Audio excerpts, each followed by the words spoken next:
Papalapit na sa arrival gate si Yana.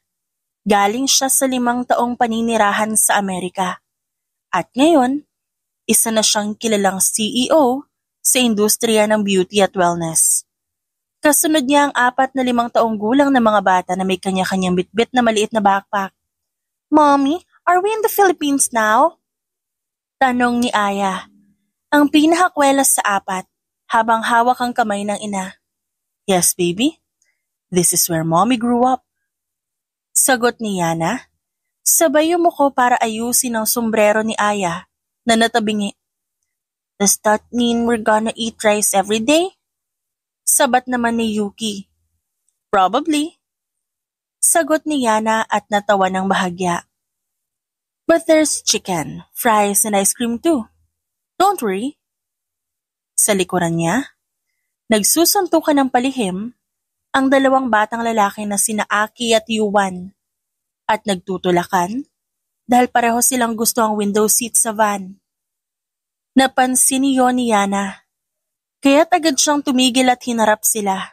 "Boys," aniya sa kalmadong boses, "do you really want mommy to cancel the ice cream later?" Sabay na tumigil ang 2 at tumango ng mabilis. "Then behave. I need your energy for something better, not for fighting." "Sorry po, mommy." Halos sabay na sagot na magkapatid. Maya-maya, lumapit ang assistant ni Yana. "Ma'am Yana, the van is ready. Your team is already waiting at the condo. And the media spotted po sa labas." Tumaas ang kilay ni Yana, saka inabot ang tablet para basahin ang ilang updates. "I told them, no press for now. I'm here for business." Dismayado niyang sabi. "Opo, na-inform na po sila, pero may ilang paparazzi. We'll take the private exit." Tumango si Yana. "Good, let's move." Nilingon niya muli ang 4 na bata at pilit na ngumiti. "All right, troops. First mission, find the best Jollibee in town." Napatalon sa tuwa ang mga bata. Tuwang-tuwa ang mga ito. At nag-appear pa sa isa't isa. Bumukas ang glass door sa lobby nang marating ni Yana at ng kanyang anak ang gusali. Nakaabang na ang buong staff at pinaghandaang mabuti ang pagbabalik ng CEO na noon lang nila makikita ng personal. "Good morning po, Ma'am Yana." Sabay-sabay na bati ng mga empleyado at sabay-sabay ring nagpalakpakan. Lumapit ang operations manager na si Lori at iniabot ang bouquet. "It's an honor to finally welcome you here in person, ma'am." "Thank you." Sagot ni Yana. "Excited din ako makilala kayong lahat. We have a lot to build together." Tumango si Lori, saka itinuro ang mga department heads isa-isa. Tahimik lang si Yana habang nakikinig. Pero biglang naputol ang focus niya nang mapansin ang isang lalaki sa dulo ng hallway. Nakayuko ito habang naglalampaso ng sahig. Bagamat nakatalikod, kilalang kilala niya ang likod na yon. Nanlalamig ang kanyang palad. Agad siyang napalingon sa mga anak. Sina Aya at Yuki, nakatingin sa artwork sa dingding. Habang sina Aki at Yuwa naman, unti-unting lumalapit sa direksyong kinaroroonan ng janitor. "Boys," aniya, "dito lang muna kayo kay mommy." Pero huli na, dahil biglang tumakbo si Yuki sa dulo ng hallway. Bit-bit ang laruan na parang may hinahabol. Napalingon ang janitor at mabilis na tumayo upang iwasan ang bata. Doon, nagsalubong ang paningin nila. Sandaling natigilan si Yana. Muntik na siyang mapahakbang pabalik. Si Miko rin naman ay saglit na napatitig at hindi agad nakapagsalita. Pero bago ito makalapit, tinawag ni Lori ang atensyon ni Yana. "Ma'am, would you like to greet the staff formally sa conference room?" Agad niyang inabot si Yuan at binalikan ng grupo. Hindi na siya lumingon pa. Walang choice si Yana kundi bumaba. May aberya sa water system na opisina at kailangang personal niyang harapin ang report. Isang bagay na hindi niya inaasahan sa unang araw pa lang. "Ma'am Yana, pasensya na po talaga. May sira po sa water pipeline sa lower floors. 3 comfort rooms po ang naapektuhan." Paliwanag ni Lori. Tumango si Yana at naging matalim ang tingin habang iniikot ang paningin sa maliit na opisina ng utility staff. Mula sa sulok, may isang lalaking unti-unting tumatayo mula sa kinauupuan nito.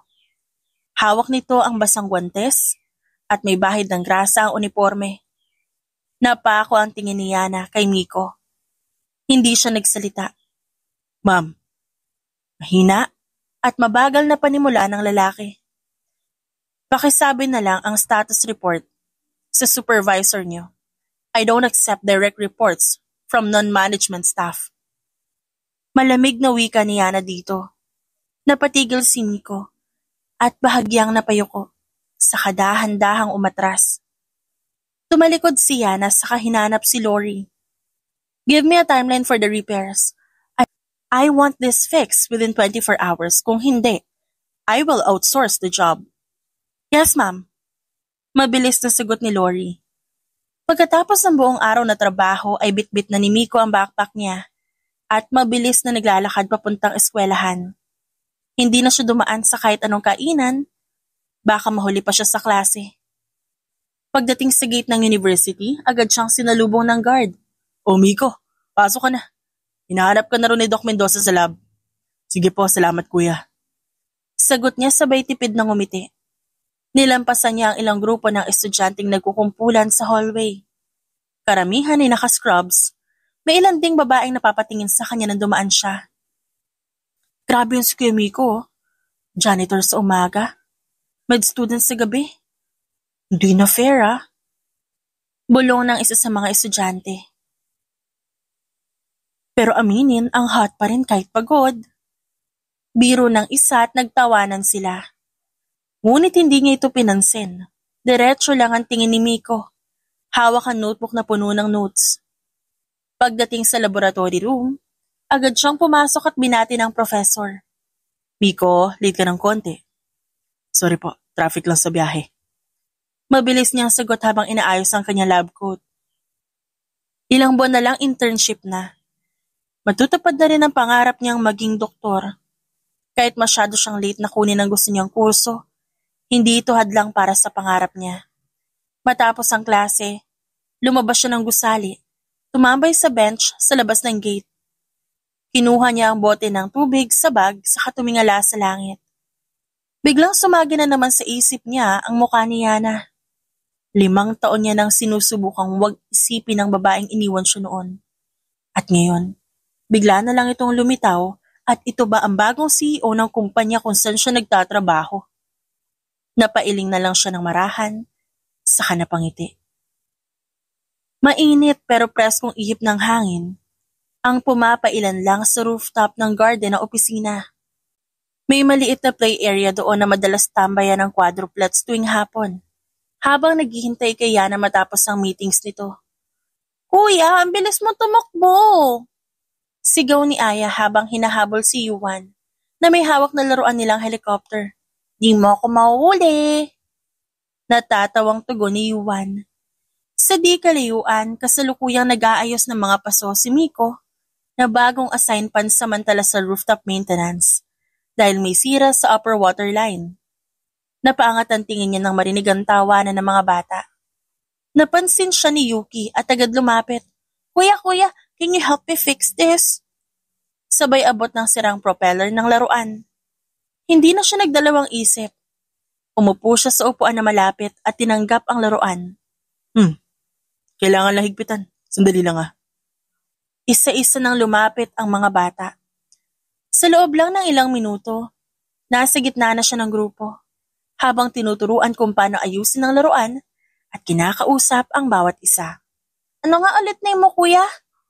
Tanong ni Aki, habang umunguya ng gummy bear. Miko. Sagot niya na nakangiti. Kayo, kulit niyo Quadruplets kayo, di ba? Sabay-sabay na tumango ang apat. Biglang dumating si Yana. Halatang kagagaling lang nito sa meeting. Pero agad nag-iba ang ekspresyon ng mukha niya nang makita si Miko na kasama ng mga anak. Kids, inside, now. Malamig yung tawag sa mga ito. Agad na tahimik ang apat. Tinignan nila ulit si Miko tapos si Yana bago unti-unting tumayo. "Mommy, Kuya Miko, just help us fix," I said now. Mahina, pero matalim na utos ni Yana sa mga ito. Napayuko ang mga bata at isa-isang pumasok sa building. Hindi agad nagsalita si Miko, pero bago pa siya makapagsalita ng kahit ano, nagsalita na si Yana. "Please stay in your assigned work areas. The rooftop is not a playground." Hindi siya makatingin ng diretso sa babae. Dahil alam niyang kahit anong sabihin niya, hindi nito pakikinggan. "Pasensya na, hindi ko po intensyon." Tumalikod si Yana nang walang sinabi at tuloy-tuloy na pumasok sa loob. Sa isang sulok ng staff lounge, may 4 na maliliit na ulo ang nakasilip mula sa likod ng vending machine. "Are you sure she's still in a meeting?" Bulong ni Aya habang nakaluhod sa sahig. "Yuki saw her kanina, nasa boardroom pa." Sagot ni Aki at may hawak na mini-map ng building na galing sa emergency guide. "We have exactly 20 minutes to sneak into the garden." "Huh? Guys, what if Mommy sees us?" Kinakabahang tanong ni Yuki. Hawak ang stuffed bunny niyang laging kasama. "Di tatakbo tayo pabalik." Sabi ni Yuan na may bitbit pang chichirya na ninakaw mula sa pantry. Mula sa kabilang dulo ng hallway, naglalakad si Miko bitbit ang toolbox. Napahinto siya nang mapansing may gumagalaw sa ilalim ng vending machine. Dahan-dahan siyang lumapit at tinapik ang gilid nito. I feel like I'm hearing tiny criminals." Sabay-sabay lumabas ang 4. Nakakunot ang noon ng mga ito pero nakangiti. "Kuya Miko!" Sabay sigaw nila. "Oh, nahuli ko kayo, no? Anong mission to ngayon?" Biro ni Miko at nilapag ang tools na dala. "Secret mission po. We need to escape for fresh air. Nilak kami ni Mommy sa lounge kasi we're too loud daw. But we're not loud. We're expressive."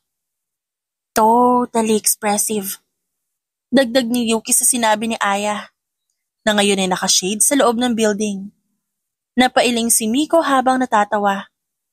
"Alam niyo bang delikado yung ginagawa niyo?" "Yes, that's why we need an accomplice." Bulong ng isa sa mga ito. "Accomplice agad? May kontrata na to?" Biglang inilabas ni Yuan ang chichirya at inabot kay Miko. "Payment." Tinignan ni Miko ang maliit na pack ng cheese curls. Saka napailing at ngumiti. Sa loob ng 10 minuto, naglakad silang parang mga ninja sa hallway. Si Miko sa unahan, at ang quadruplets ay tila sinanay na secret agents. Gumamit pa sila ng cart para pagtakpan ng sarili. At isang beses nagtago sa ilalim ng mesa na HR. "Mission Garden almost complete." Bulong ni Aki. Pero bigla silang napatigil nang marinig ang kilalang boses sa intercom. "Children of Mamiana, please return to the lounge. This is not a drill. Repeat, this is not a drill." Sabay-sabay silang napatingin kay Miko.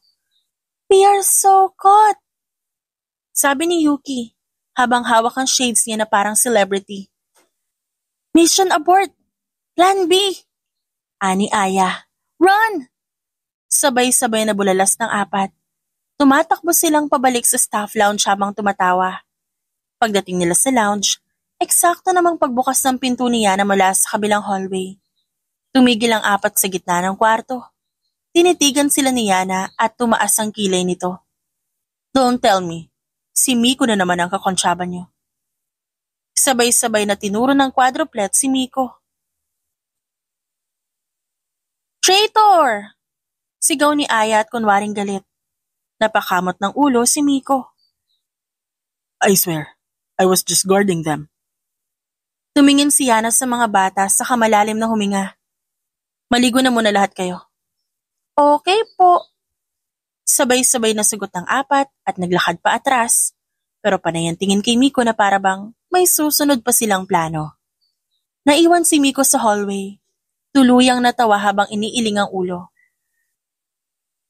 Di ko alam kung mas cute o delikado yung mga yon. Maaga pa pero naroon na si Miko sa kantin. Nakaupo lang siya sa dulo habang umiinom ng kape niya. Hindi siya makatulog buong gabi.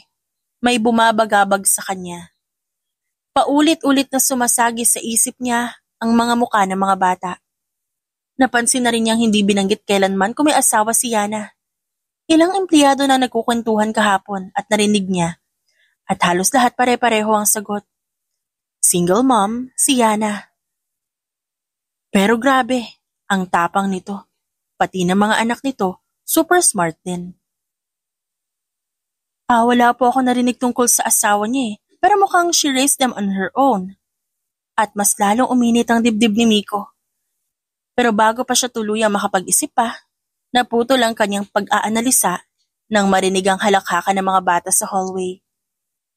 Naroon na naman ang quadruplets at tumatakbo palapit sa lounge area ng cafeteria. At sa likod nila may isang lalaking hindi niya kilala. Slow down kids, injured pa ang daddy niyo. Biro ng lalaki habang tumatawa. Biglang nagtama ang paningin nila ni Miko. Bahagyang umiti ang lalaki sa inabot ang kamay. Bro, ikaw si Miko, di ba? Palagi kang kinakwento ng mga anak ko. I'm Nathan, Yana's partner. Hindi agad nakasagot si Miko. Tinignan niya ang kamay ng lalaki. Saka dahan-dahang inabot ang kanya. Oo, ako nga. Nice to meet you. Ang bait mo raw sa mga anak ko. Salamat ha. At least may cool silang kuya dito habang busy si Yana. Dumating si Yana at sakto sa eksena. Nathan, ready na yung meeting mo with HR. Sure, love. Kids, be good. Miko, kita ulit tayo later. Sabay kindat ng lalaki at sumunod kay Yana. Kakaunti na lang ang tao sa gusali. Matapos sa matagumpay na company dinner. Papunta na si Miko sa nakaparada niyang motor. Nang marinig niya ang pamilyar na tinig. Bro, seryoso? May susunod pa tayo script bukas? Tinig yun ni Nathan. Napahinto si Miko sa likod ng haliging sementado. Hindi niya sinadyang makinig, pero malapit lang ang boses at malinaw ang bawat salita. Mula sa kanto, kita niya si Nathan nakausap ang isang lalaki. Sabi ni Yana, kailangan lang daw na mukhang close kami ng mga bata sa next visit na investors. Pambihira. Kala ko one-time acting lang to . Malaki ba yung bayad? Mapanggap ka na lang pre. Galingan mo sa family man role . Bro, ang hirap kaya ngumiti sa 4 na bata buong araw. Di ko nga alam pangalan ng 2 sa kanila. Doon tumigil ang mundo ni Miko. Hindi na siya gumalaw.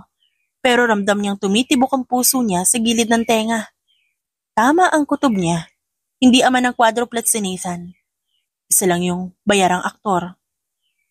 Sandali pa'y tumalikod na si Nathan at ang asistant. Saka sumakay sa SUV at umalis. Naiwan si Miko sa dilim habang nakatulala. Masaya ang mga bata habang naglalaro sa garden. Busy si Yana sa Zoom call sa lounge at ang quadruplets naman ay may sariling mundo. Pinapanood sila ng assistant ni Yana na panay ang scroll sa cellphone.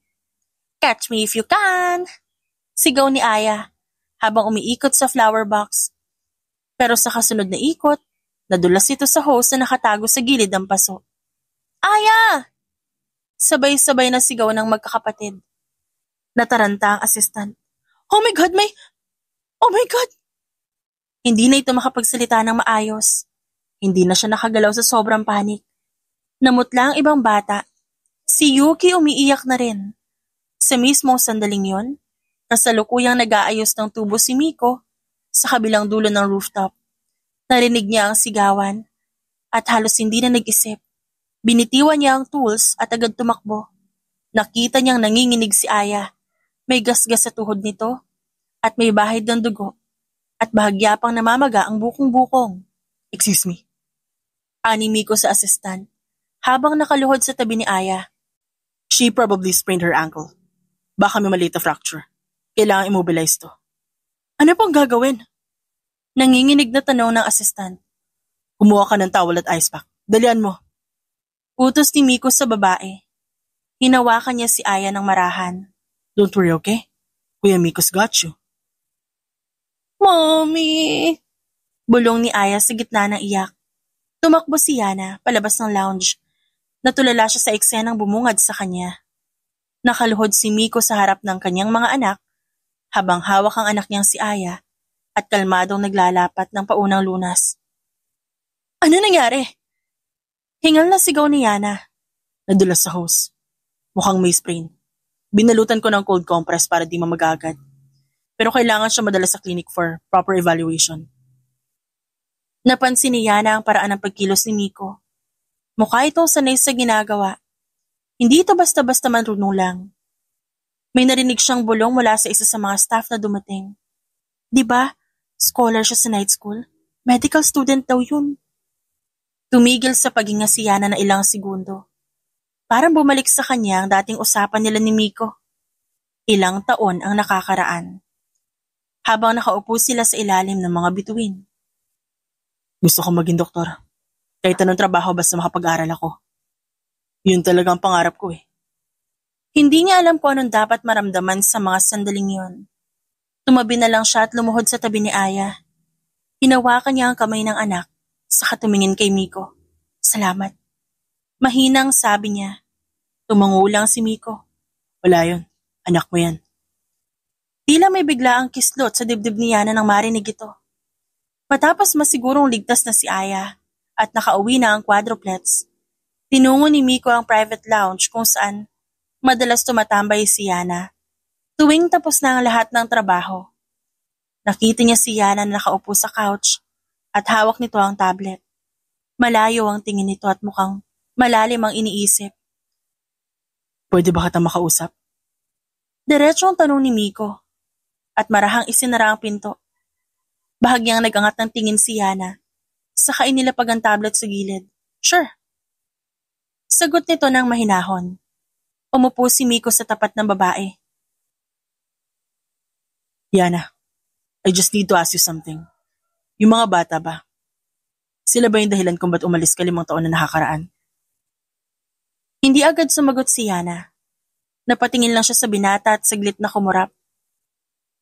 Di mo kailangan sagutin. Kung ayaw mo. Pero please. Kung ako man ang ama nila, may karapatan ako malaman, di ba? Muli, walang matinding emosyon sa boses ni Miko. Hindi man lang nakitaan ng galit o irita sa kanyang muka nang sabihin ng mga katagang yun. Napapikit si Yana. Gusto niyang aminin. Nasa dulo na ng dila niya ang katotohanan. Pero bago pa siya makapagsalita, narinig niya ang tinig ng kanyang ina. Yana Elizalde?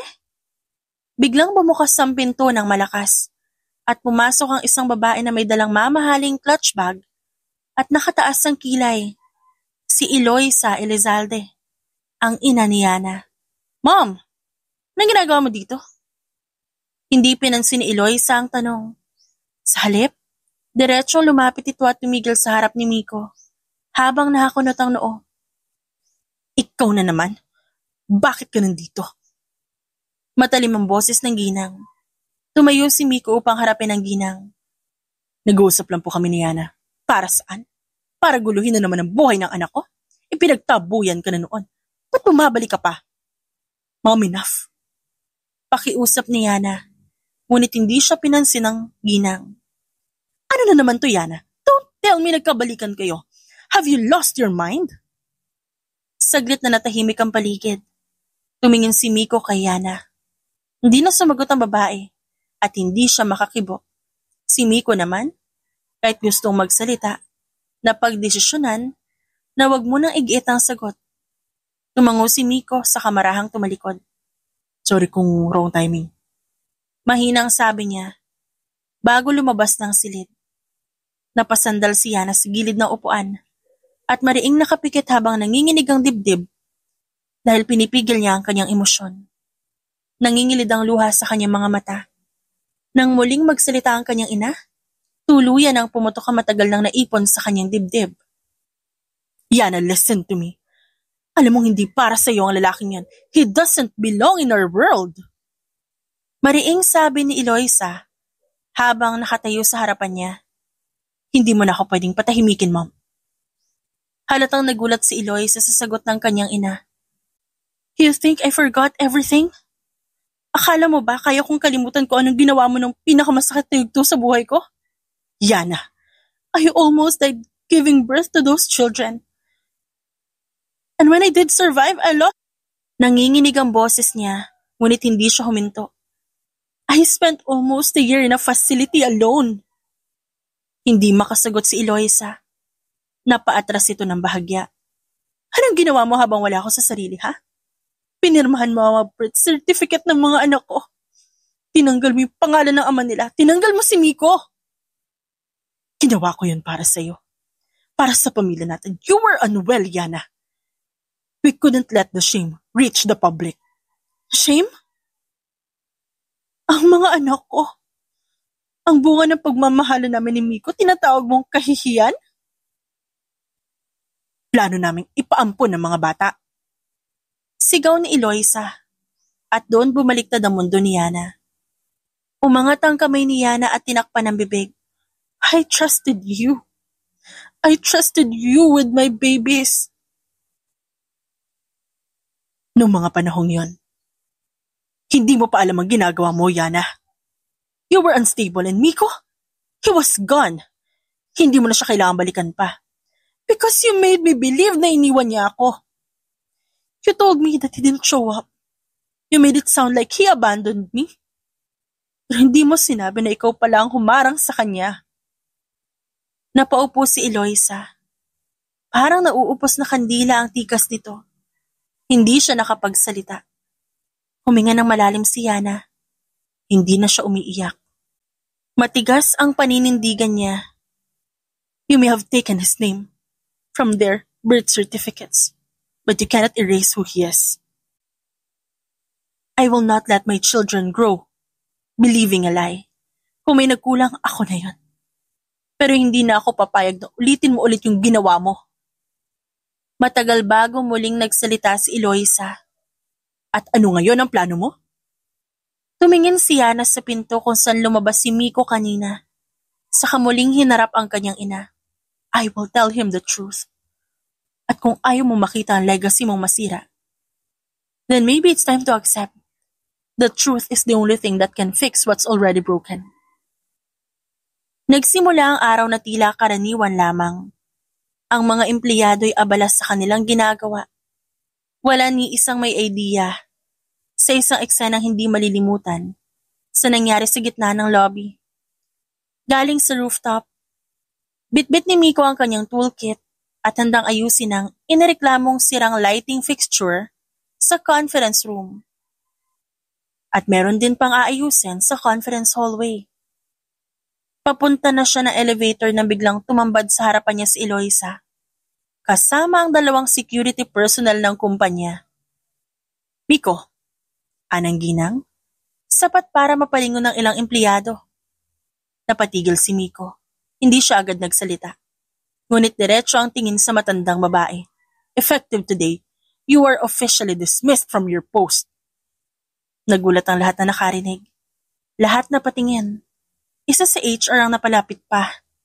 Tila gustong magtanong kung may memo bang naipasa sa kanila. Wala po ako natanggap na formal notice. May dahilan po ba? Napailing si Eloisa. Saka lumapit ng bahagya.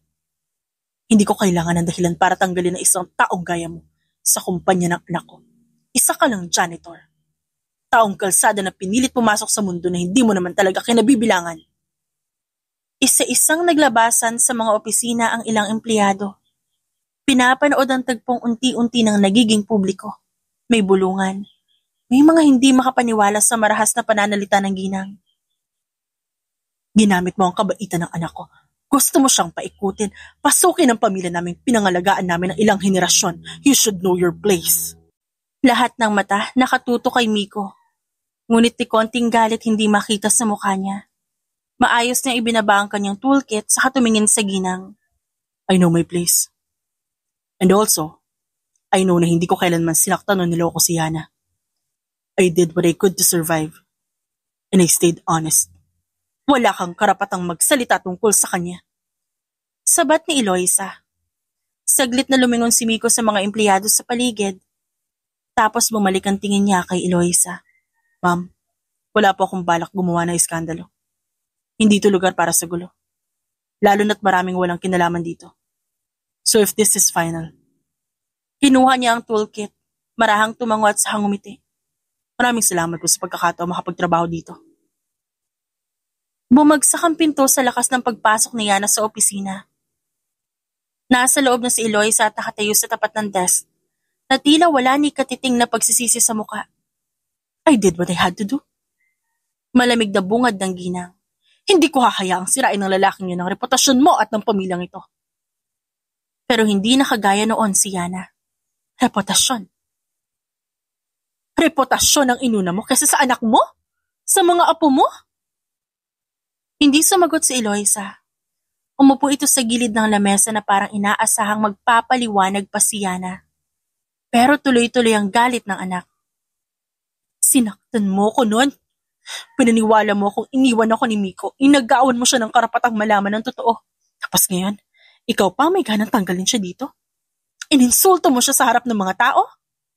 Yana, calm down. I'm only protecting you. No! You were not protecting me. You were controlling me. And this ends today, Mom. Tumayo si Eloisa. You're making a mistake. I'd rather make mistakes than keep you deciding for me. Tumikim si Yana sa kalumapit sa intercom. Pinindot ang button at sinabing, Security. Pakasamahan po palabas ng building si Ma'am Eloisa Elizalde. Wala na siyang access sa kahit anong department. At nagulat si Eloisa. Yana, how dare you? I'm not your puppet anymore. Putol ni Yana sa kanyang ina. This is my company, this is my life, and my family. Kung masama akong anak sa paningin mo, dahil pinili ko ipaglaban ng taong mahal ko, so be it. Hindi makagalaw si Eloisa. Ilang segundo siyang nakatingin sa anak bago tuluyang lumabas ng dalawang security personnel at maingat siyang inalalayan palabas. Nagulat ang buong campus. Sa entrance pa lang bumungad na si Yana, ang CEO ng Luna Organics. Ang mga estudyante isa-isang lumilingon habang naglalakad siya sa hallway patungo sa faculty lounge kung saan naroon si Miko bilang assistant na isang professor. Wait, yan ba yung sinasabing girlfriend ni Miko? As in, Miko Lozano? Yung scholar na med student? Oh my God! Ang ganda! Legit CEO yan, di ba? Hindi sila pinansin ni Yana. Dumiretso lang siya sa direksyon ng opisina. Kumatok siya nang nasa harap na siya ng pinto. Pagbukas ng pinto, naroon si Miko. Inaayos sa mga papel at ilang chart ng medical cases. Napatingin siya at natigilan nang makita si Yana. Yana. Mahina niyang sambit. Pwede ba kita makausap? Even just for a few minutes. Tinignan ni Miko ang professor na naroon at bahagyang tumango ito. Tila binibigyan siya ng pribadong sandali. Tumayo si Miko, saka lumabas ng silid kasama si Yana. Doon sila naupo sa bench sa may waiting area ng department. Ilang segundo silang walang imik. Alam kong huli na para sa paliwanag. Mahinang simula ni Yana. Pero gusto ko malaman mo. I waited. Sa park. Kung saan tayo dapat magkikita. Naghintay ako pero di ka dumating. Tumingin si Miko sa dalaga. I was there. I showed up. Pero sabi ng best friend mo, umalis ka na. Pa-Amerika. At ayaw mo na raw ako makita. Hindi napigilan ni Yana ang kirot na umuspong sa kanyang dibdib. Napatungo siya at pinipilit pigilan ng panginginig ng kanyang boses. Sinungaling ang mommy ko. Pati best friend ko sinabihan niya. She told me you didn't show up. Kaya umalis ako nang hindi mo man lang alam. Nagpipigil ng luha si Yana. Gusto niyang lumuhod. Gusto niyang hawakan ang kamay ni Miko. Pero nanatili siya sa kinauupuan. I'm sorry, Miko. Hindi ko alam kung sapat yung sorry ko pero gusto ko lang malaman mo yung totoo. Hindi sumagot ang lalaki. Tumitig lang ito sa sahig. Bago muling tumingin kay Yana. Masakit. Nangingilid ang luha nito. Lalo na't akala ko, ako ang nang iwan. Pero mas masakit siguro. Sa tagal ng panahon, hindi natin pinaglaban ng isa't isa. Napahagat labi si Yana. Yun ang katotohanang pinaka-iniiwasan niya, na parehong silang naging dahilan kung bakit hindi nila naabot ang pangarap ng sabay. I'm not here para ibalik ang dati. Alam kong hindi madaling ayusin yung nasira. Gusto ko lang makilala mo sila, yung mga anak mo. Nanlaki ng bahagya ang mga mata ni Miko. Pero agad din itong bumalik sa dati. Hindi ito kumibo. Hindi ko hinihingi na patawarin mo ako. Hindi ko rin hinihingi na bumalik ka sa akin. Pero may karapatan kang malaman ng tungkol sa kanila. May karapatan kang maging ama. May karapatan silang makilala ka. Nakatayo si Yana sa gilid ng sasakyan habang pinapanood si Miko na isinasara ang zipper ng kanyang backpack. Malamig ang ihip ng hangin, pero hindi yun dahilan ng paninigas ng kanyang balikat. Miko, gusto kong ibalik ka sa trabaho. I'll handle it. Hindi ko papayagan na mawalan ka ng hanap buhay dahil lang sa ginawa ng nanay ko. Yana, salamat, pero ayoko na. Napakurap si Yana. Bakit? Hindi ako aalis ulit. Para bumalik lang sa parehong sitwasyon. Ayoko na may masaktan pa, lalo na ikaw. Pero hindi na makikialam si Mama. Wala na siya masasabi sa kumpanya. Tinanggal ko na siya sa board. Hindi niya na ako hawak. Hindi agad sumagot si Miko. Umayos siya ng tayo. Saka tumingin sa mga mata ni Yana. Pero nanay mo pa rin siya, Yana. Napakunot ang noon ni Yana. Mukhang hindi inaasahan ang tugon. After all that, Miko, she tried to erase you from our lives. Oo. At hindi ko siya pinagtatanggol. Pero nanay pa rin siya. At lahat ng nanay kahit mali ang paraan, ginagawa yan dahil iniisip nilang tama yon para sa anak nila. Napatigil si Yana. Napayuko siya at nilulunok ang batong bumabara sa lalamunan. Hindi madali ang magmahal na may takot. At yun na meron siya. She thought she was protecting you. Kahit mali. At ikaw na naging matapang kasi lumaban ka. Pero Yana, naiintindihan ko ang mama mo. Napapikit si Yana at mariing kinuyom ang mga kamao. Ilang segundo siyang hindi gumalaw. Sinasaktan ka na nga. Tapos, lileksyonan mo pa ako? Napakapit si Miko sa strap ng kanyang backpack. Hindi siya agad sumagot. Hindi ko to sinasabi para patawarin mo agad siya. Marahan niyang wika. At lalo na hindi para ikonsente yung ginawa niya. Pero kailangan natin makita kung saan nagagaling ang takot ng mga magulang natin. Kasi kung hindi, tayo rin na magiging katulad nila. Kahit kailan din niya ako tinuring na anak. Nagiging masaya lang siya kapag sinusunod ko yung gusto niya. Yana, mahalaga ang galit mo. Karapatan mo yun. Pero pagdating ng araw, yung galit na yun magiging lason kung palagi mong dala. So, what do you want me to do? Patawarin ko lang siya? Ganun na lang? Hindi mo kailangan patawarin siya ngayon. Pero kailangan mo siyang bitawan. Kasi kung hindi, siya pa rin na may hawak sa'yo. Napabuntong hininga si Yana, saka tumingin sa kalangitan. Hindi ko alam kung kailan ako magiging okay. Wala namang deadline ng paghilom. Tumango si Yana sa muling tinignan si Miko. Pwede ka ba makipagkita sa mga bata? Ayoko na sila maghintay. Saglit na nag-isip ang lalaki. Tapos muling tumango. Gusto ko rin sila makita. Pero nang malaman ng quadruplets kung sino ang tatay nila, mukhang hindi na nila hinayaang umalis si Miko. Sorry kids, kailangan ng tatay mag-aral eh. Promise ko sa inyo, dadalan ko kayo ng laruan. Ano bang gusto niyo? Mahinahong tanong ni Miko. Umupo si Miko sa maliit na beanbag chair habang nakapalibot sa kanya ang 4 na bata. May hawak na crayon si Aya. Si Yuki may papel na may drawing ng spaceship. Habang si Yuan at Aki magkayaka pero parehong seryoso ang muka. Tumayo si Aya sabay tingin kay Aki. Aki, ikaw na magsabi. Tumayo rin si Aki. Daddy Miko, gusto namin ng laruan. Pero hindi lang yung basta laruan ha. Like yung RC car na may remote na umiikot-ikot at Lego yung may spaceship at Barbie na may mansyon. Napakamot si Miko sa batok. Ganun? Pero parang sobrang mamahalin yata lahat yan. Kaya nga po namin napag-usapan, mangutang na lang kami kay Mami Yana. Muntik mabulunan si Yana sa tubig na iniinom. Excuse me? Promise, Mommy, babayaran naman po ni Daddy. Sabay-sabay na sigaw ng mga ito. Tumaas ang kilay ni Miko. Ganun ba? So ako ang uutang. Kayo ang bibili. Tas ako na magbabayad. Tumango si Yuan ng seryoso pa ang muka. Investment po yon, Daddy. Investment, son? Sa happiness po namin. Sagot ni Aya na proud na proud. Para mas masaya. Kasi pag masaya kami, mas inspired kami mag-go to school. Kaya win-win po. Napailing si Miko pero hindi mapigilang umiti. Napakatalino niyo talaga. Sino nagturo sa inyo yan? Sabay-sabay nilang tinuro si Yana.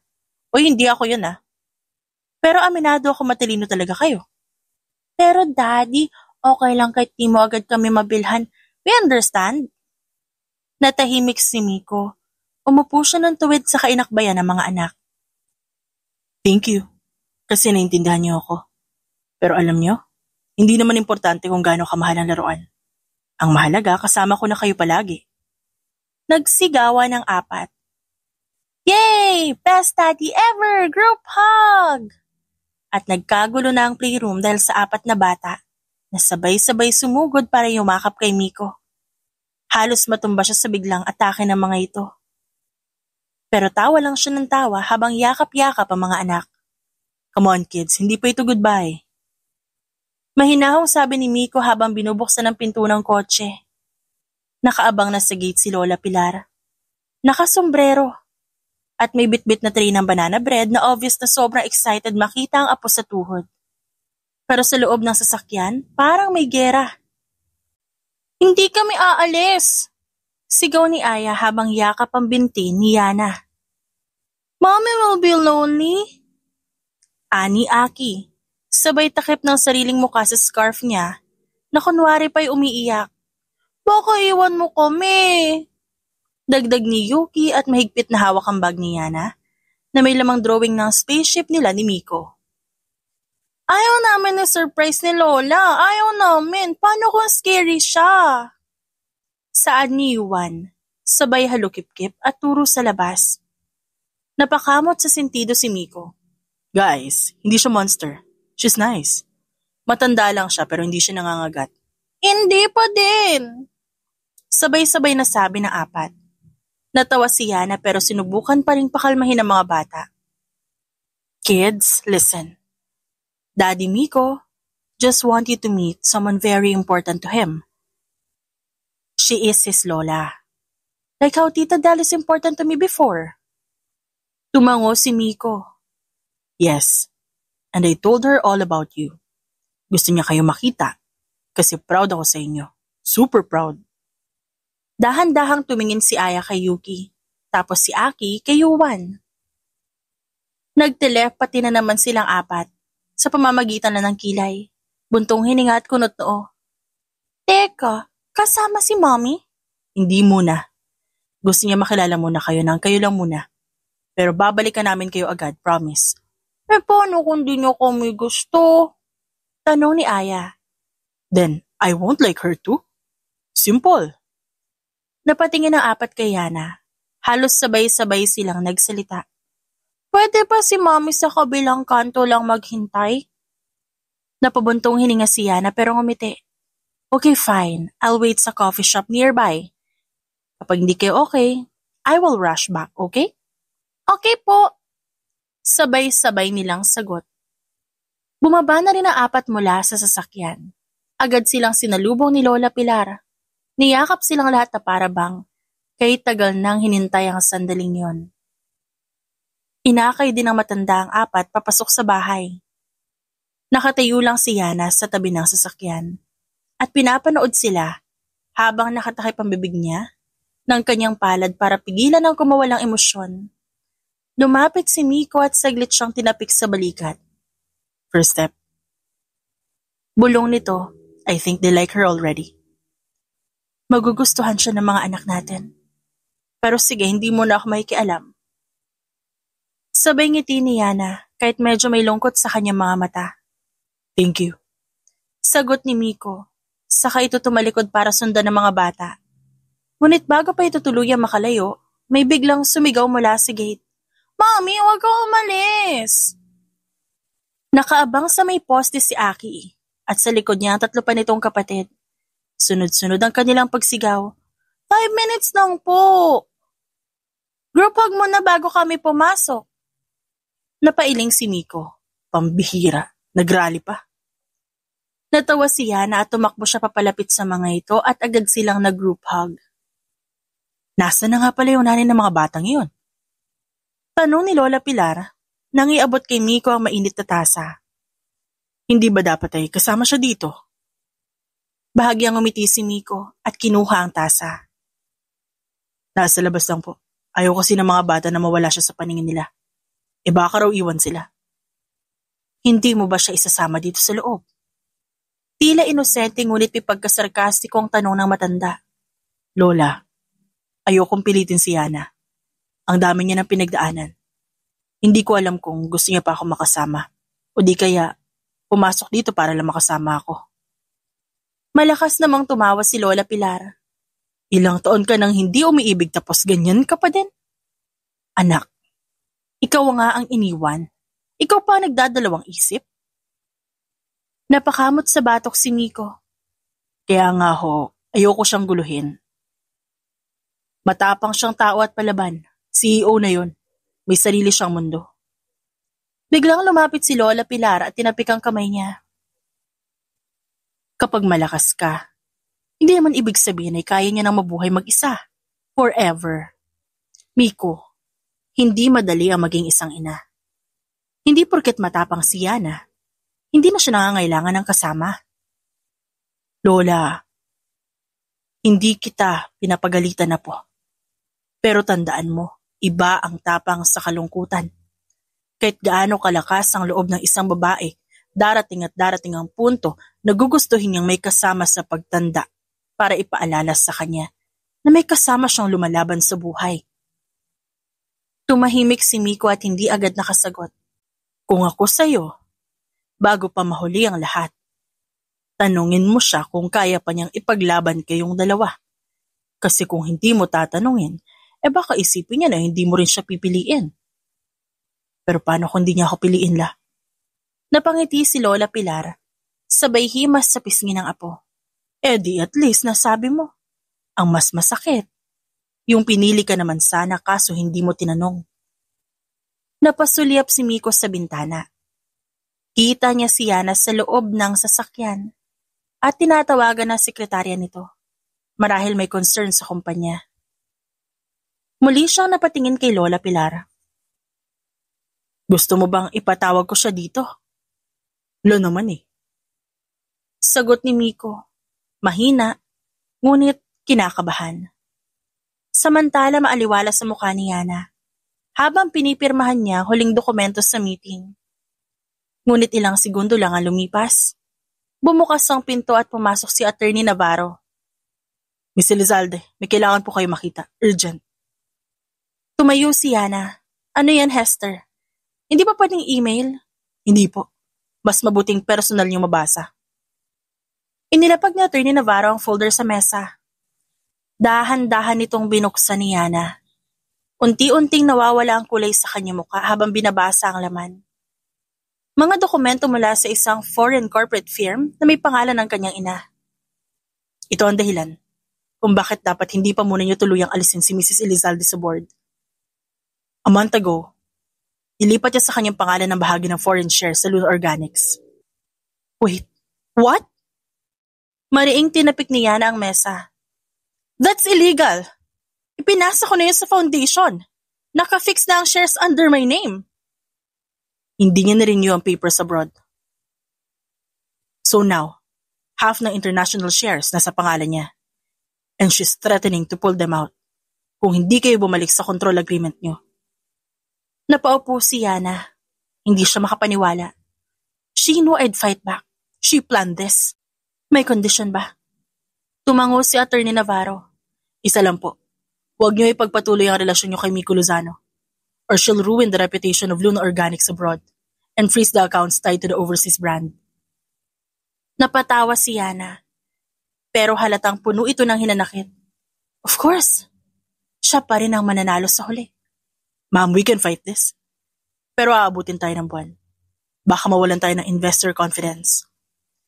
Natahimik si Yana habang nakatingin sa folder. Hindi na ito tungkol sa kanya at kay Miko. Nakasalalay na rito ang kinabukasan ng daan-daang empleyado. Mga kontratang naipangako at pangalan ng kumpanyang pinaghirapan niyang itayo. Samantala nasa bench si Miko. Kausap ang quadruplets habang nagpapalipad ng paper planes. Napansin ni Miko na ilang beses na siyang hindi sinasagot ni Yana sa tawag. Hindi rin ito bumalik sa chat nila kagabi. May kutob na siya. Daddy, ba't di ka ulit sumama sa bahay namin? Tanong ni Aya. Busy si Mami Yana. Galit ka po ba sa kanya? Umiling si Miko at pilit na ngumiti. Hindi kami nag-away. May mga problema ang matatanda na mahirap ipaliwanag. Like math? Sabay-sabay tanong ng apat. Exactly, like math. Nasa malapit na ospital si Miko para sa unang araw ng internship niya. Nasa gilid lang siya habang hawak niya pa rin ang cellphone. Naghihintay ito kung iilaw. Sa kabilang table, kung saan siya nakaupo, may dalawang babaeng nurse na dating empleyado ng Luna Organics na masyadong malalim ang usapan para hindi niya marinig. Grabe si Miss Yana, sobrang tapang nun pero di mo akalain. Halos mabaliw pala siya dati. Oo nga eh, she had severe postpartum psychosis after giving birth dun sa quadruplets. Na-admit pa siya sa isang private mental facility abroad for almost a year ha. Natigilan si Miko. Di ko nga akalain eh, kasi sobrang compose niya ngayon. Pero grabe pala pinagdaanan niya. Ang masakit pa, di ba? Yung nanay niya nag-manage ng lahat habang wala siya. Siya rin yung nagtanggal ng pangalan ng ama sa birth certificate. Talaga? Kaya pala parang may tensyon lagi sa kanila. Buti na lang lumalaban na si Miss Yana pabalik. Kinuha niya lahat ng anak niya, tinago sa media. Ang lakas. Hindi gumalaw si Miko. Parang may umigting sa dibdib niya. Isang uri ng sakit na hindi niya maipaliwanag. Wala ni isa sa mga salitang yun na sinabi sa kanya ni Yana. Wala siyang alam. Akala niya iniwan siya. Akala niya siya ang biktima. Pero ang totoo pareho pala silang nasaktan. At mas malalim ang sugat ni Yana. Dahil sinikap itong itago ito habang binubuo ang sarili para sa mga anak. Nagulat si Yana nang makita si Miko nang bumukas ang pinto ng kanyang opisina. Agad siyang tumayo. Miko? Ba't di mo sinabi? Diretsahang tanong ng lalaki. Ba't kailangan ko pa marinig sa iba ang tungkol sa pinagdaanan mo? Napatigil si Yana. Nanatili siyang nakatayo at hindi makapagsalita agad. You almost died, Yana. You were sick, alone, and I didn't even know. Halata sa tinig ni Miko ang pagpipigil ng emosyon. Ano ba inakala mo na wala akong pakialam? Hindi ganun yun, Miko. Then why didn't you tell me? Ba't kahit na nagkita tayo ni isang beses hindi mo nabanggit? Dahil pinaniwala akong ikaw ang unang umalis. Dahil kahit kailan, hindi ko nakita ang sarili kong pwedeng dumepende sa'yo ulit. I was broken, I was drugged, isolated, wala akong alam. And when I came back, everything was controlled by my mother. Hinawakan ni Miko ang sentido niya at pilit inintindi ang lahat. Hindi ko alam kung paano ko sasabihin. Natakot ako. Nahihiya ako. Tumulo ang luha ni Yana, pero hindi niya ito pinunasan. And more than anything, ayoko makita mo ako mahina. Kasi alam kong, ikaw na lang ang natitirang bagay na gusto kong itago mula sa pagkasira ko. Umakbang si Miko papalapit ng dahan-dahan hanggang sa halos magkatapat na sila. Sana kahit isa lang sa mga gabing yun. Kahit isa lang sa mga iyak mo, ako yung tinawagan mo. Pagod na ako lumaban nun, Miko. Kung hindi dahil sa mga anak ko, baka hindi na ako bumalik. Saglit na katahimikan ng dumaan. Hinawakan ni Miko ang balikat ni Yana. I'm sorry. Kasi ang tagal kong hindi nakita. Na mas matapang ka pala kaysa sa akin. Napapikit si Yana sa haplos ni Miko. Gusto niya mas tumagal pa ang sandaling yun pero alam niyang hindi ganon kadali. Anong desisyon mo, Yana? Tanong ni Eloisa at nilagay nito sa tabi ang isang tasa ng tsaa. Handa ka na bang bitawan ng mga ilusyon mo? Para sa lalaking yon? O handa kang mapanood ang kumpanyang itinayo mo na ako ang nagpondo na maglaho sa mata ng buong mundo. Hindi agad sumagot si Yana. Bagkus inilabas niya isang brown envelope at inislide to papunta kay Attorney Navarro. Ano ito? Naguguluhang tanong ng abogado. Plan B. A year ago, pinapahanap ko ang mga nilipat na shares abroad. Hindi lang basta nilipat. Ginamit ang dormant foundation account na may pangalan ko dati sa Switzerland. Pero I moved faster than her. Binuksan ni Attorney Navarro ang mga dokumento. Puno ito ng affidavit, updated filings, legal reversals ng transfers, at certified true copies ng reversal of ownership. Technically, she only delayed the name transfer. She didn't cancel it. And I worked with a separate legal team abroad to freeze that dormant account until proper ownership was restored. Napakunot ang noon ni Eloisa sa kabilang screen. Hindi ako tanga, ma. Alam kong hindi mo ako titigilan. Kaya habang inaayos mo yung trap mo, inaayos ko na rin yung akin. Hindi mo pwedeng gamitin yan sa board. Wala kang full control hanggat hindi na ipapasa sa akin officially. That's why this morning, pinatawag ko ang Board of Internal Partnership. Pati na rin ang mga international partners. I presented them the updated ownership record.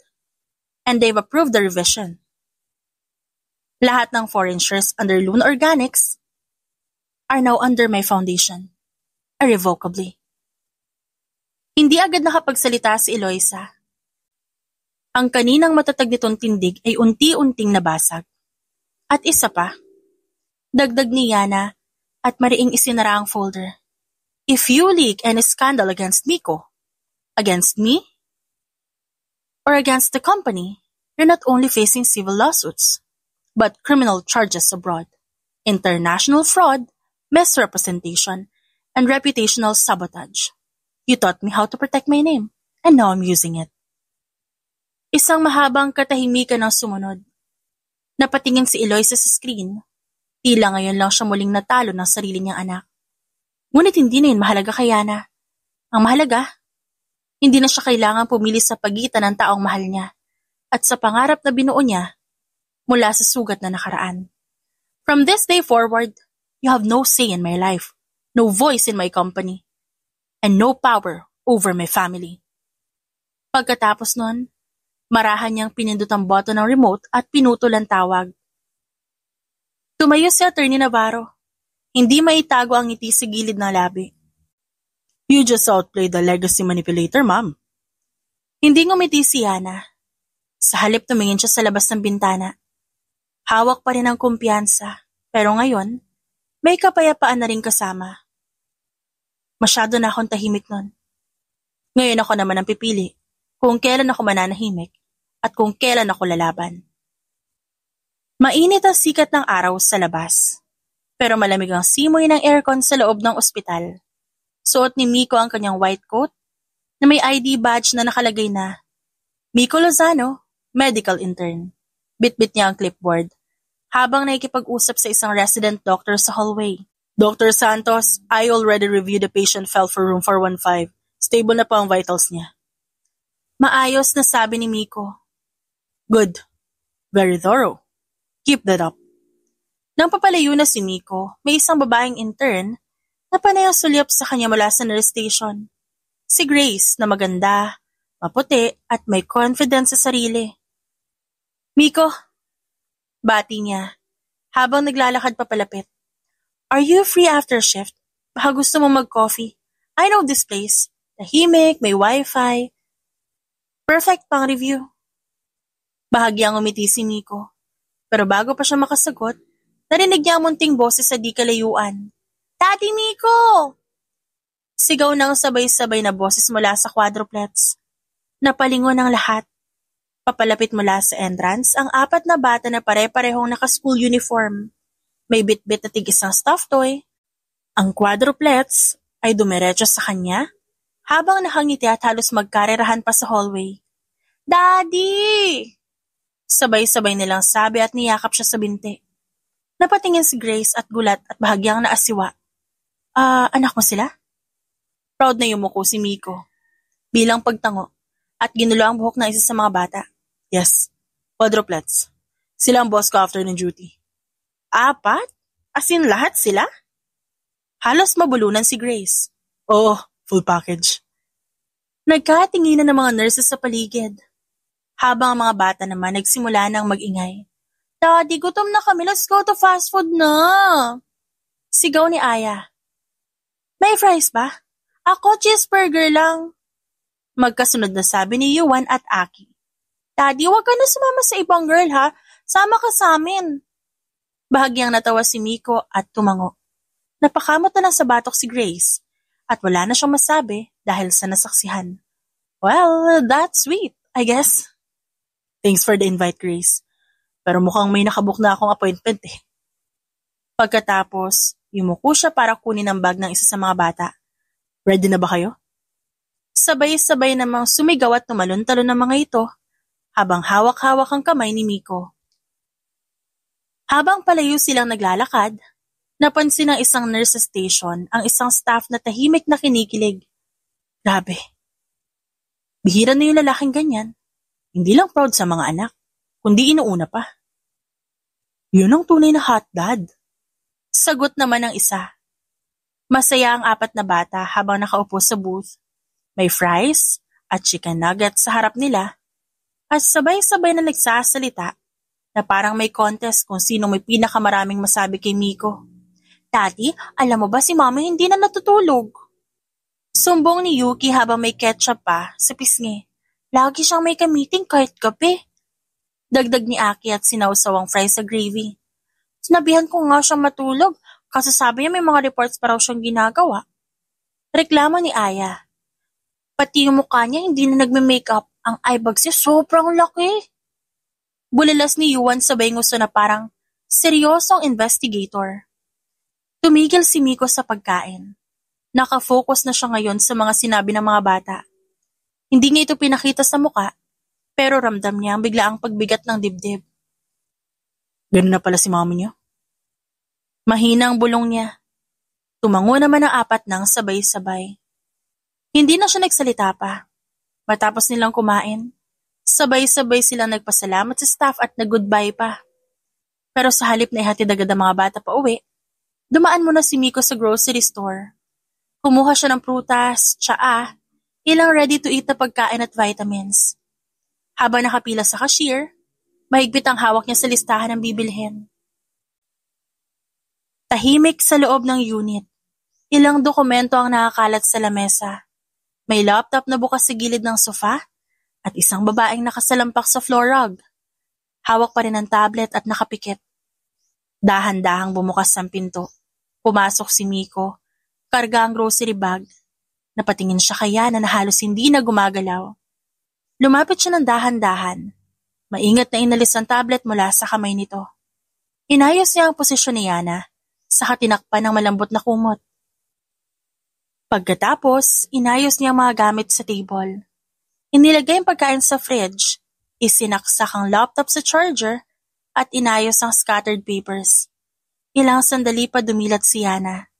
Nagulat siya nang makitang may nakatalikod sa kusina at naghahanda ng tsaa. Miko, ikaw ba yan? Garalgal niyang tanong. Mukhang hindi sigurado kung panaginip ba yon. Lumingon si Miko at ngumiti. Hi, narinig ko kay Aya na hindi ka na nagpapahinga, kaya ito ako. Bakit ka? Shh! Putol ni Miko sabay abot ng mainit na tasa ng chamomile tea. Huwag mo na akong tanungin. Inumin mo muna yan. Umupo ka lang, ako na dito. Napayuko si Yana. Pilit pinipigilan ng luhang gustong kumawala. Hindi niya alam kung anong mas mahirap. Ang pagod ng trabaho o ang kabutihang pinapakita ng lalaking minsan nang nawala sa buhay niya. Akala ko galit ka pa. Mahina niyang sabi. Hindi pa rin ako sigurado. Sagot ni Miko habang inaayos sa mga dokumento. Pero hindi naman ako kailangan maging sigurado para alagaan ka. Natawa si Yana at bahagyang humikbi. Di mo naman kailangan gawin to eh. Alam ko pero gusto ko. Maingat na hinahalo ni Miko ang tsaa sa tasa habang inaayos ang neck pillow ni Yana sa sofa. Wala siyang imik at parang kabisado niya na ang bawat sulok ng unit at ng babae sa harap niya. Pinapanood lang siya ni Yana, Hindi siya nagsasalita pero hindi rin siya mapakali. Habang patuloy ang kilos ni Miko sa paligid, parang may bigat na hindi niya kayang pigilan sa dibdib. Paglapit ni Miko para iabot ang mainit na tasa, biglang tumayo si Yana. Enough, Miko. Ano? Tumigil ka na. Hindi mo kailangang alagaan ako. Hindi ko kailangan ng tsaa. Hindi ko kailangan ng prutas. At hindi kita kailangan. Napalunok si Miko. Dahan-dahan niyang binaba ang tasa ng tsaa sa mesa. Yana, alam mo kung anong problema sa'yo? Sobrang bait mo eh. Sobrang alalahanin kaya tuloy umaasa ako. Nanatiling nakatayo si Miko, pero hindi umiwas ng tingin. Hindi ko intensyong paasahin ka, pero ginagawa mo. Pinamot mo lahat ng sugat ko, pinupunan mo lahat ng pagkukulang. Pero hindi mo sinasabi kung may bala ka ba manatili. Do you want me to stay? Kalmado pero diretsang tanong ni Miko. Natahimik si Yana saglit. Nagtatalo ang puso at isip niya hanggang sa muli siyang nagsalita. Ang gusto ko, malaman kung mahal mo pa ako. Kasi kung hindi, please lang.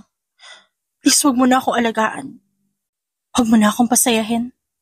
Kasi ako mahal pa rin kita. At masakit tong mga ginagawa mo. Mas lalo lang ako nadudurog. Hindi na siya nakapagsalita pa. Napaupo siya sa sofa at napayuko habang hawak ang ulo niya. Bahagyang nanginig ang kanyang balikat. Lumapit si Miko ng dahan-dahan. Lumuhod siya sa harap ni Yana. Mahal pa rin kita. Hindi ko lang masabi kasi akala ko wala na akong puwang sa buhay mo. Akala ko huli na. Napatitig si Yana sa mga mata ni Miko. Basa na ang kanyang mga mata mula sa pag-iyak. Huwag mo akong mahalin ng palihim, Miko.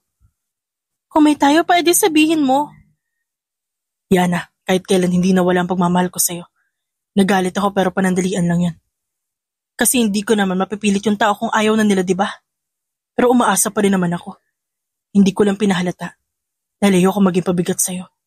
Marami ka ng hirap na dinanas, ayoko nang dumagdag pa dun. Hindi ka naman pabigat, Miko eh. Ako naman yung nagkamali. Pinunasan ni Miko ang luha sa pisngi ni Yana at hinalikan siya sa noo. Wala nagkamali sa ating dalawa. Naging malas lang tayo sa mga tao na kapaligid sa atin. Pero gusto ko malaman mo na dito lang ako palagi at sumusuporta sa'yo sa lahat ng ginagawa mo. Miko, pwede pa ba sa ating dalawa? Yana. Sabay kuha ni Miko sa mga palad nito at hinaplos yun ng buong ingat. Kung ako lang masusunod. Hindi sana tayo kailanman naghiwalay. Pero nangyari ang lahat. At ang tanong ko ngayon, are you ready to start again? Nakagat ni Yana ang iba pang labi. Hindi ko alam kung kaya ko na agad. Kahit ako takot din. Pero mas natatakot ako makita ka mag-isa. Habang alam kong kaya kitang damayan at samahan. Hindi ako perfect, Miko. Baka hindi ko rin agad maibalik ang dati. I'm tired. Sobrang napagod talaga ako. Then I will help you. Tutulungan kita para gumaan yung pakiramdam mo. Hindi ako lalaban para lang kunin ka. Lalaban ako para maging karamay mo. Para samahan ka kahit hindi ka pa buo. Ngumiti naman ang matamis si Yana. Naririnig ang palakpakan at hiyawan sa buong auditorium habang isa-isang tinatawag ang mga pangalan ng nagtapos. Sa gitna ng mga nakaupo, isa na ron si Miko. Maayos ang pagkakasuot ng kanyang toga at cap. Pinipigilan ng nerbiyos, pero bakas sa mata ang kasiyahan. Panay ang sulyap niya sa audience, hinahanap ang mga pamilyar na muka. At nang matagpuan niya ang mga ito, napangiti siya. Mula sa gitnang bahagi ng audience, sabay-sabay na sumigaw ang 4 na bata. Diyan si Daddy! Go, Dr. Daddy Miko! Si Yuki naman suot ang star-shaped na shades. Si Aki naman may hawak na banner. Si Aya at Yuan may dalang mini flag na may printout ng mukha ni Miko. Napailing si Yana pero hindi maitago ang kanyang ngiti. Naka-cream-colored dress siya at itim na blazer. Matipid man ang kanyang kilos, ramdam ang labis na pagmamalaki habang pinapanood si Miko. Maya-maya'y tinawag na ang pangalan. Miko Lozano, Doctor of Medicine, cum laude. Biglang napatalon sina Yuki at Yuan. May ilang nakasabay sa tawa kahit pinapakalma sila ng katabing matatanda. Nang abutin ni Miko ang diploma at medalya, tumingin siya sa direksyon ng pamilya. Kumaway siya at ngumiti sa malaking screen at kitang-kita ang kislap ng kanyang mga mata. Pagbaba niya ng entablado, agad siyang sinalubong ng 4 na bata na sabay-sabay na yumakap sa kanya. Maraming kwento ang mga ito at tawanan ng sumunod. Si Miko napatingala at humalakhak, habang si Aya iniikot ang medalya niya. Guys, kahit isa lang sa inyo, pwedeng huminga muna ako?